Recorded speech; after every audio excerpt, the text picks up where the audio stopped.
Table 310.16 is a widely used table in the National Electrical Code, or NEC, that provides information on the allowable ampacities of insulated conductors rated up to and including 2000 volts, and not more than 3 conductors in a raceway or cable or earth, based on ambient temperature and the conductor's temperature rating. The table is organized by conductor insulation type, such as THHN, THHW, and others, and lists the ampacity for different conductor sizes, typically expressed in American wide gauge or AWG, or in kcmil for larger conductors. However, Table 310.16 does not explicitly state the required size of THHN wire for a 15 amp circuit. Instead, you need to use the table to determine the appropriate wire size based on the ampacity needed for the circuit. For a 15 amp circuit, you would typically use a 14 AWG copper conductor with THHN insulation, provided that the conditions of use meet the table's requirements. It is important to consult the notes to Table 310.16 and other relevant sections of the NEC for ampacity correction and adjustment factors. These factors account for situations such as higher ambient temperatures or more than 3 current carrying conductors in a raceway, which can reduce the allowable ampacity of the conductors. In these cases, you may need to increase the conductor size to ensure it can safely carry the intended current. The ampacity of a conductor is the maximum amount of current, in amps, that a conductor can carry continuously without exceeding its temperature rating. This rating is crucial to prevent overheating, insulation degradation, and potential fire hazards. The NEC specifies ampacity ratings for different types of conductors based on their insulation material and size. The allowable ampacity of a conductor is also affected by the conditions under which it is installed, such as the ambient temperature and the number of other current-carrying conductors in the same raceway or cable. The NEC provides correction and adjustment factors to account for these conditions. Firstly, temperature correction factors are applied when the ambient temperature is higher than the reference temperature specified in Table 310.16. Secondly, adjustment factors are applied when there are more than 3 current-carrying conductors in a raceway or cable. These factors reduce the allowable ampacity of the conductors to prevent overheating. To determine the appropriate wire size for a 15 amp circuit using THHN wire, you need to consider the following steps. 1. Determine the load requirements. Calculate the total current that the circuit will need to carry. In this case, it is 15 amps. 2. Consult Table 310.16.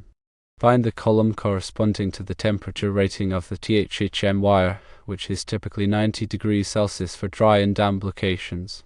3. Locate the ampacity value in the table that is equal to or greater than the load requirement, which is 15 amps. 4. Identify the corresponding wire size for the selected ampacity. For example, a 14 AWG copper conductor with THHN insulation has an ampacity of 20 amps at 90 degrees Celsius. 5. Apply correction and adjustment factors. Check if any correction or adjustment factors apply based on the ambient temperature or the number of current carrying conductors. If so, adjust the ampacity accordingly and ensure that the adjusted ampacity is still greater than or equal to the load requirement. 6. Select the appropriate wire size. Choose the wire size that meets the ampacity requirements after applying any correction or adjustment factors.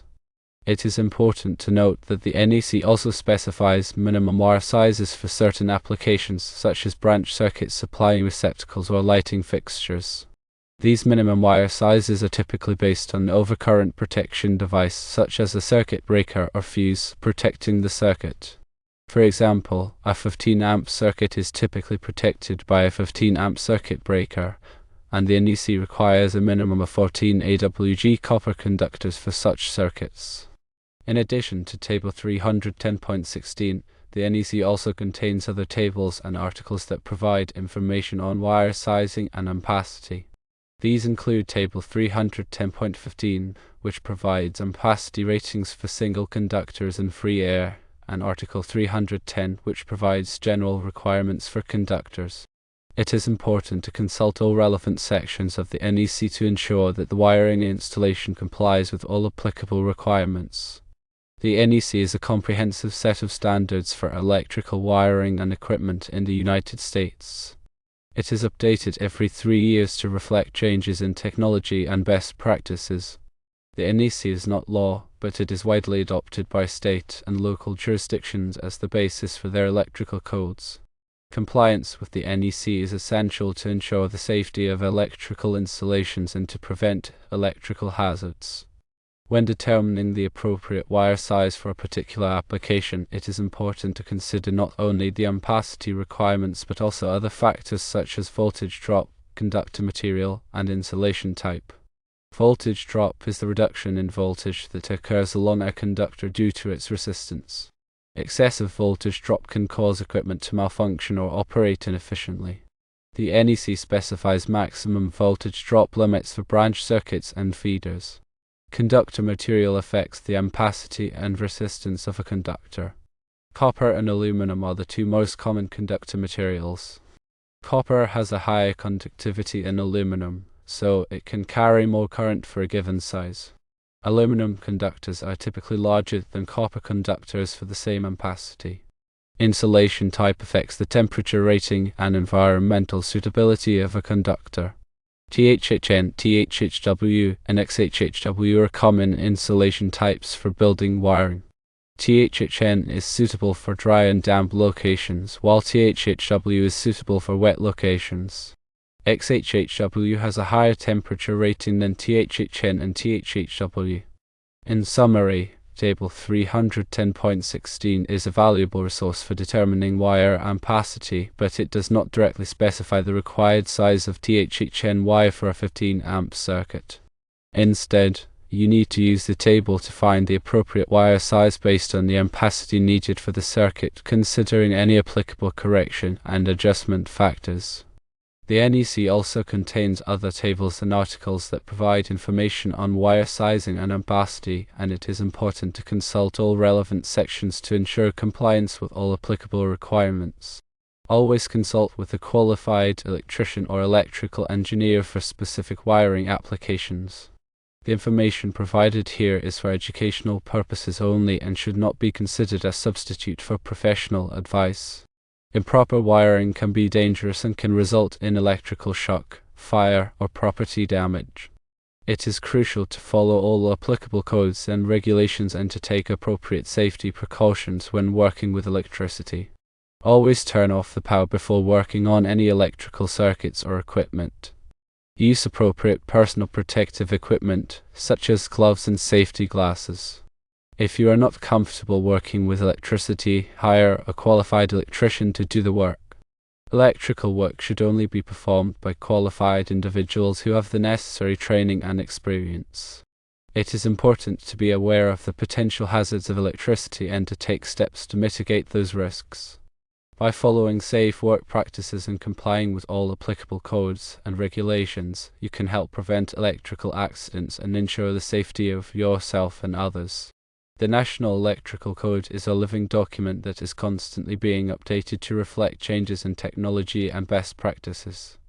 It is important to stay up to date on the latest revisions of the NEC to ensure that your wiring installations comply with all applicable requirements.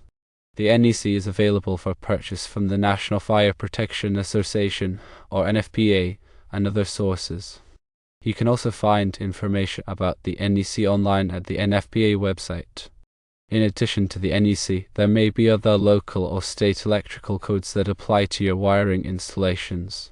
It is important to check with your local building department or electrical inspector to determine which codes apply in your area. Compliance with all applicable codes is essential to ensure the safety and legality of your electrical installations.